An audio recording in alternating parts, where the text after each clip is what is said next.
a proud member of MBC Media Group.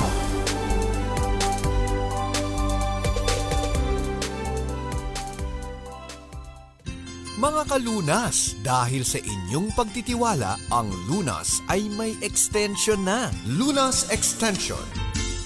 It's a midweek Wednesday. Samahan niyo po kami for 30 minutes at pag-usapan pa nga rin po natin ang ating kalusugan, pangangalaga po ng ating katawan at pag-iwas sa iba't ibang karamdaman. Makakasama po Elanie Bensal at ngayong gabing ito sasamahan pa nga rin po tayo ng ating pinagkakatiwalaang Family at Integrative Medicine Specialist.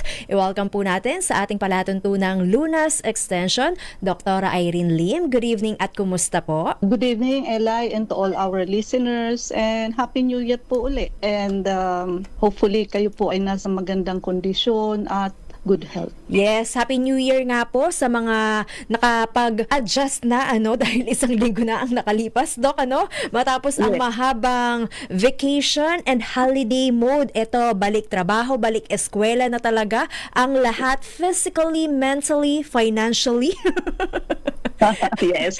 Kaya eto, Doc, balikan nga rin po natin ang ating kalusugan. Naway hindi nga naman po nila nakakaligtaan, Pag-usapan po natin osteoarthritis para sa may mga tinitiis pa rin hanggang ngayong 2026, Doc. Alamin nga po natin ano ba ibig sabihin o ano bang klaseng sakit itong osteoarthritis. Okay, so sa Tagalog ho, ito yung tinatawag nating rayuma.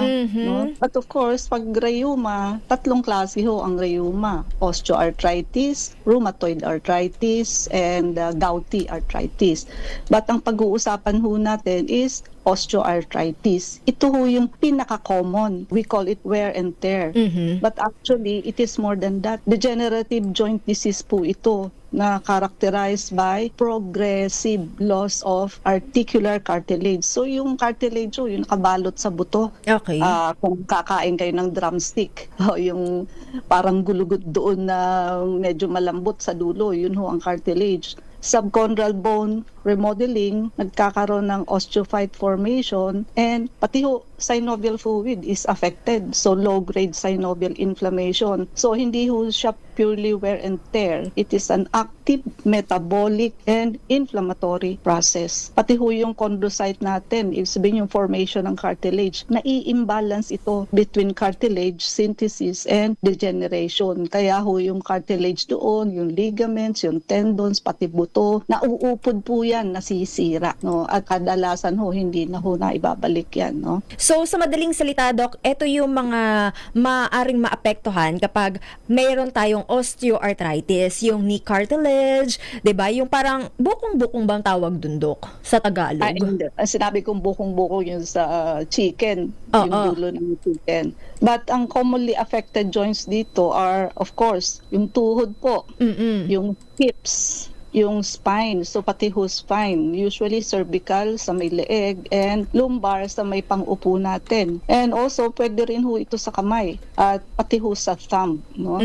But ang pinaka-common ho talaga is hips and knees. But mas mahirap ho kasi ang sa knees. Bakit? Yung tuhod ho natin, mas maliit siya kumpara sa hips. And mas mabigat ho yung binibitbit niyang weight kumpara sa hips. While sa hips, di ba, malaki yung joints at hanggang waistline lamang ang bibitbitin niya. So sa knees ho, kasama yung hips na bibitbitin niya, lalo na ho kung medyo obese ang pasyente. Is that the reason why, Doc, marami ang nagrereklamo na sumasakit yung kanilang tuhod dahil nga po sabihin natin sa imbalance dahil hindi na rin nila kayang buhatin yung kanilang sarili due to obesity. Yes, and hindi lang ho imbalance, kundi pati pain, So may mga pasyente ho talagang paggising ng umaga at mas masakit ho ito in the morning compare sa pag kilos-kilos na kayo maghapon. Dahil napahinga. Medyo kumbaga na-lubricate mo na sila kaya medyo mas maganda na ang kilos kaysa yung bagong gising ka. Stiff na stiff sa morning. Okay. Now, ang problema ng karamihan is may osteoarthritis na hindi ho talaga makalakad. And of course, papasok sila ng trabaho. So para lang ho makalakad, they will take pain reliever.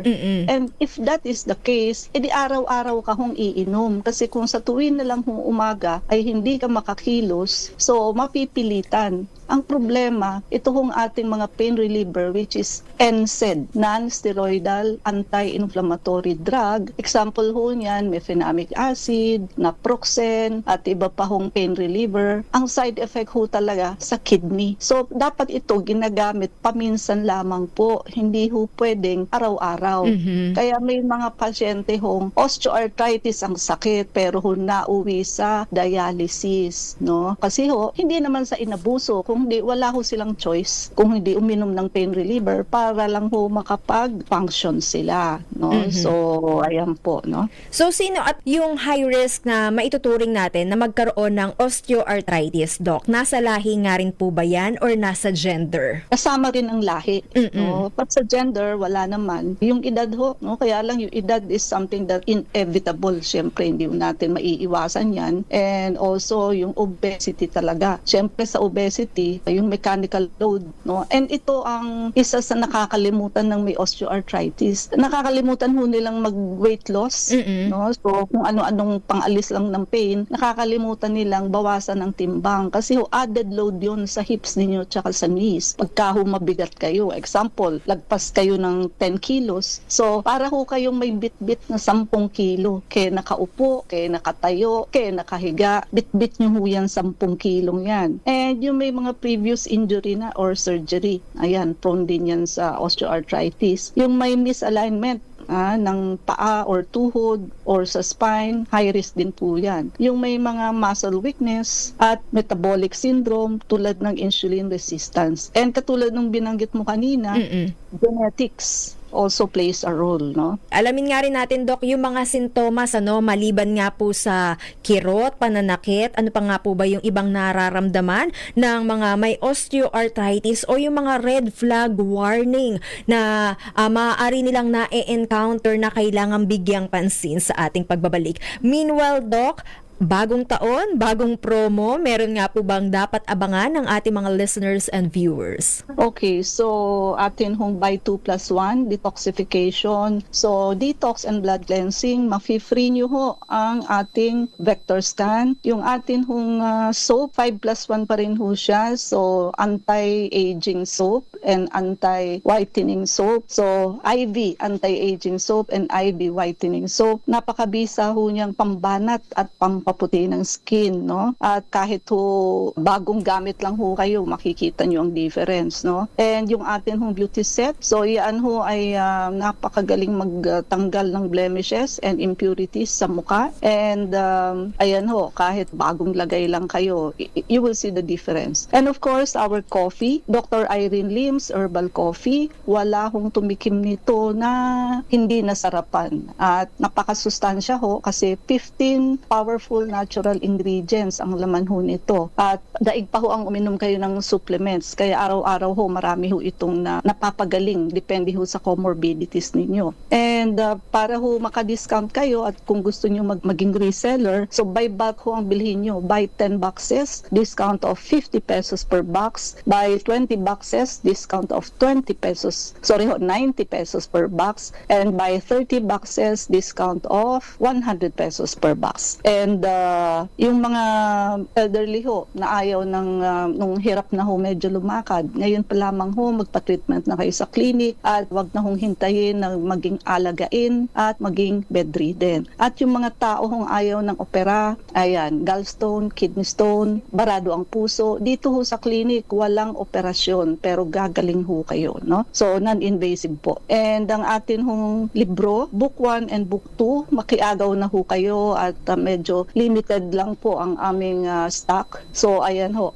Unveiling the Truth of Diabetes, which is book 1, and Food 101, Book 2. So, sa Book 2 ho natin, yan ang magiging Biblia ninyo sa ngalan ng pagkain. So, kung kayo ay may comorbidities, tingnan nyo ho muna sa libro kung ano ang inyong do's and don'ts sa pagkain, lalo na ho yung may mga CKD, no? So, pili ho ang kinakain ninyan, no? And yung atin hong PRP, platelet-rich plasma, ito ho ay nagse-cell repair, cell regeneration, and tissue healing. Usually, mga damaged tissues and organ ang una hong pinupun. Para na ho siyang stem cell, but it is not stem cell. No allergy, no chemicals, no? And social media, type nyo lang ho ang Doc Irene Lim sa YouTube, Facebook, Reels, and TikTok, pati ho yung FB page natin. Ano ba talaga, Doc? Ay i-watch nyo ho, no? At ngayon ho, lately, marami kaming video, no? So, punta ho kayo sa wall ko, i-search ho ninyo. Lalabas ho lahat doon, lahat ng video natin. And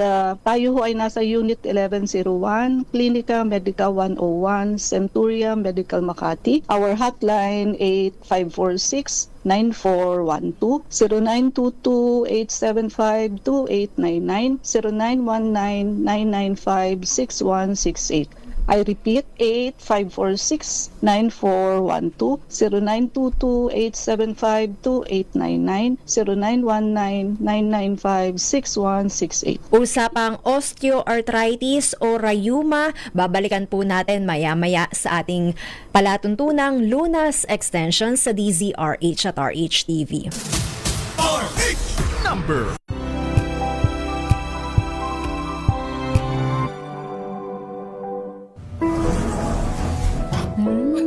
Amoy forever. Amoy LQ. Amoy New Cala Berry Blooms. Amoy Cala, amoy good vibes.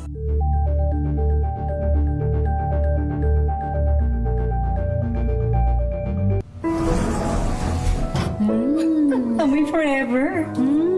Amoy LQ. Amoy New Cala Berry Blooms. Amoy Cala, amoy good vibes.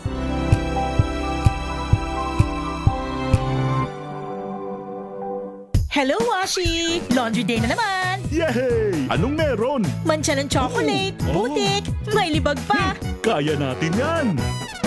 With Pride Washing Machine Detergent, may triple stain-away formula. Tanggal ang makapit, madikit, at madupit na dumit mancha. Kaya easy-easy ang labada. Mula noon hanggang ngayon! All you need is pride. All you need is pride. ACS.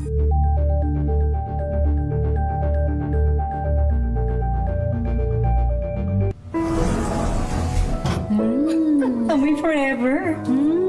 Amoy LQ.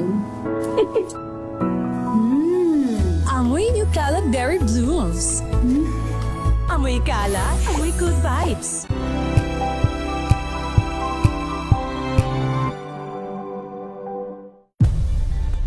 Nagsimula sa pangarap hanggang sa maabot ang tagumpay. Iba't ibang kwento, iba't ibang mukha ng atletang Pilipino. Mas pinatindi, mas pinalakas, at mas pinaaksyon sa Match Point tuwing Sabado, 12:30 ng tanghali sa DZRH TV.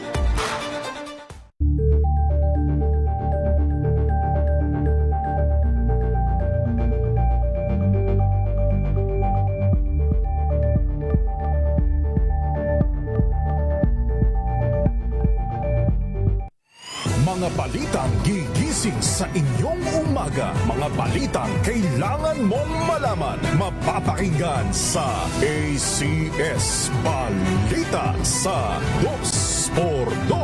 Kasama sina Anthony Taberna at Jerry Baha. Lunes hanggang Biyernes.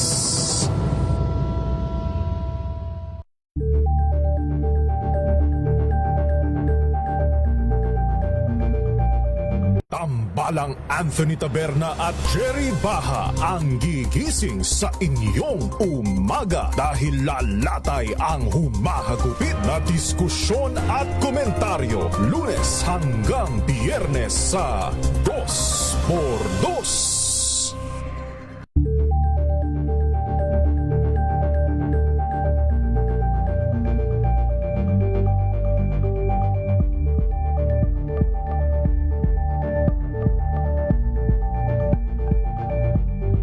Curious ka ba sa maraming bagay? Kami na ang bahala dyan. Aalamin, tutuklasin at bibigyang linaw namin ang mga katanungang bumabagabag sa inyong isipan. Sa programa kung saan ang bawat sagot ay galing lamang sa mga eksperto. Ang Expert's Opinion, tuwing linggo 3:00 ng hapon, dito lang sa DZRH TV. At usapang pangkalusugan, Lunas Extension.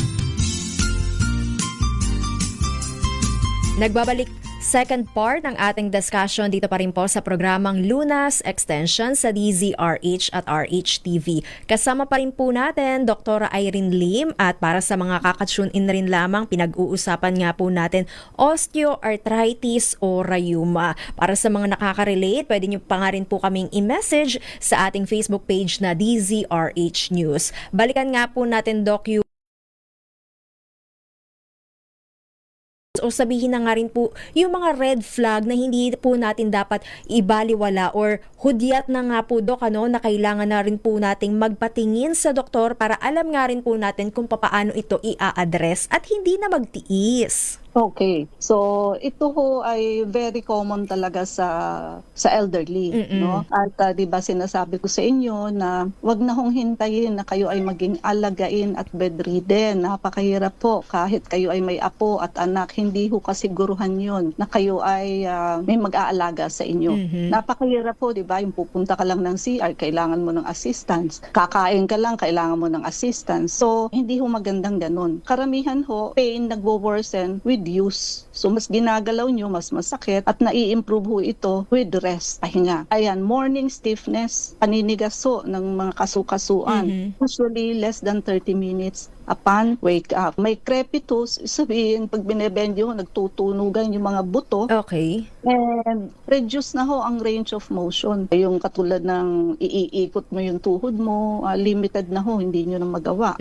Hindi na magawa or masakit kapag sabihin natin ginagalaw pa or yes, pag ginagalaw kaya hindi mo maigalaw to the full extent kasi nga ho masakit. At effusion, nagkakaroon ho ng intermittent paglabas ho ng fluid inside, no? Kaya nga ho affected pati synovial fluid natin. And ito ho may deformity rin itong kasama. Yun ho bang nasasakang?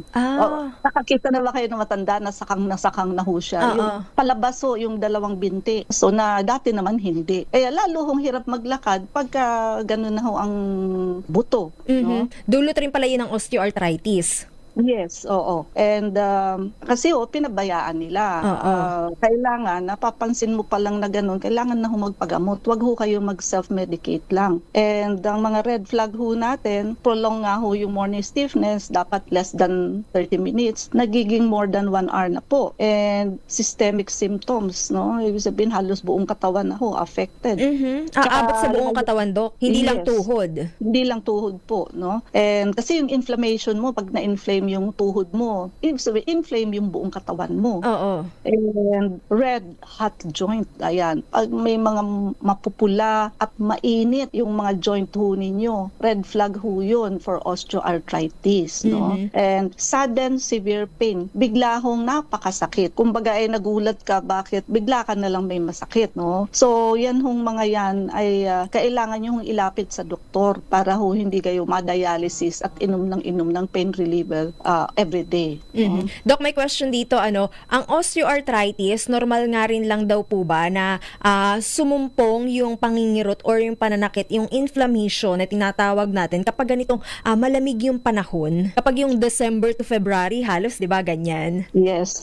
So actually, the answer is yes, no? Actually, whatever kind of rheuma, kahit na ho yung gouty and rheumatoid arthritis, talaga pong mas masakit ho pagka malamig. Okay. Another question rin po dito, Doc, ang osteoarthritis ay dulot nga rin daw po ba ng kinakain natin, yung mga matataba, mamantika, at yung mga beans?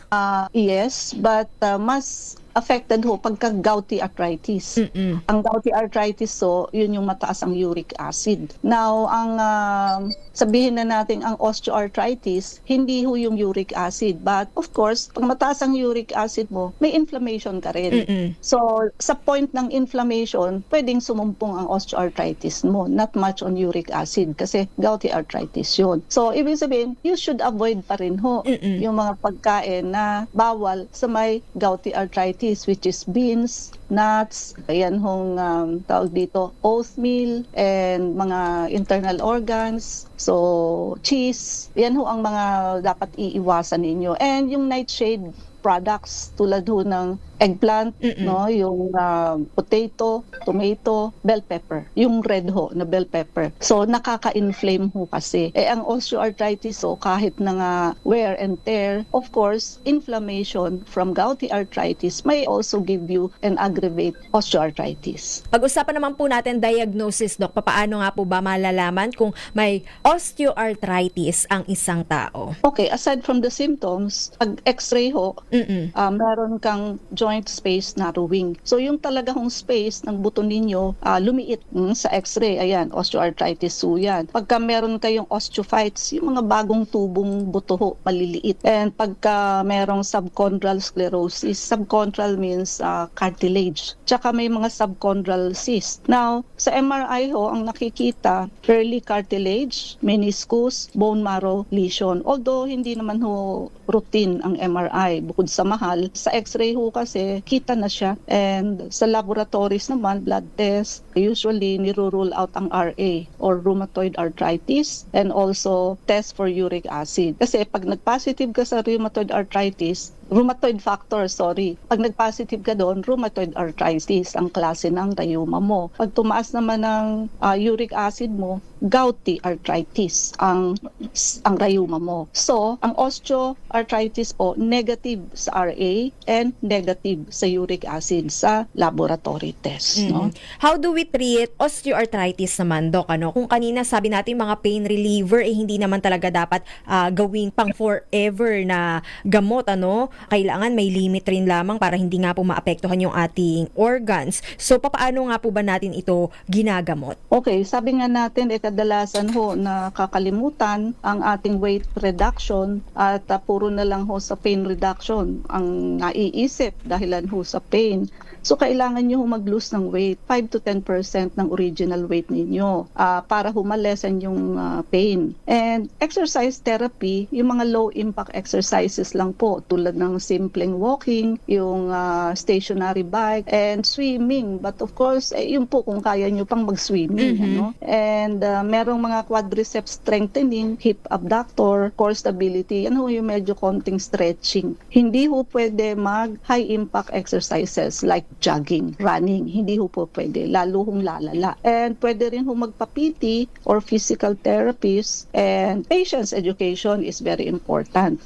Now, sa pharmacologic ho, ayun na nga, sabi natin yung topical NSAID, yung pinapahid ho, first line, especially the knees, the hands, and sa hips. But ang problema natin sa pinapahid, syempre limited lang ang naaabot nito. Hindi ho deep. So, mababawasan ng konti, but hindi ho totally. Oral NSAID, ayan, gumamit ho kayo ng lowest dose and for a short period of time, no? Hindi ho talaga pwedeng matagal at araw-araw. Ang problema ho yung iba, everyday na 2 to 3 times a day pa. Kaya talaga pong nahihit ang kidney.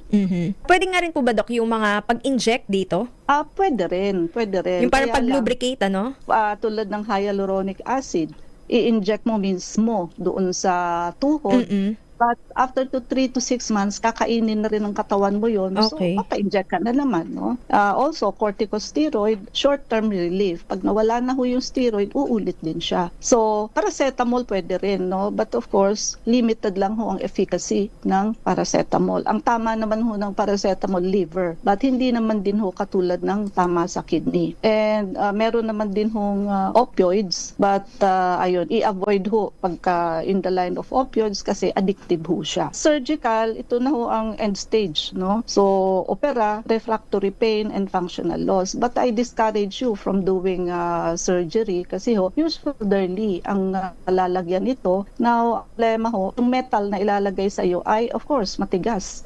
Now, if you are already elderly, osteoporotic na ho ang buto ninyo. So, tapos ididiin nyo ho yung body weight ninyo, di ho ba? So, ano ang mangyayari? Nakakayod ho ng metal yung buto ninyo. Ang may isa akong pasyenteng ganyan, breast cancer, ang kinamatay niya ho hindi breast cancer. Nag-sepsis ho siya, nagka-infection yung hip replacement niya. So, ang kinamatay ho sepsis. Kaya hindi rin po assurance yung opera. Okay. At sa Klinika Medica, Doc, papaano nga po ba natin ina-address ang osteoarthritis? May ibang pamamaraan nga po ba tayo para matulungan yung kanilang health condition na ito? Okay, so sa atin kong Klinika Medica, may ginagawa ho tayong napakaganda which is PRP, platelet-rich plasma. So, di ho ba wear and tear? So, sira na yung cartilage, yung buto, yung ligaments. So, ang PRP ho, kukuha kami ng mga 40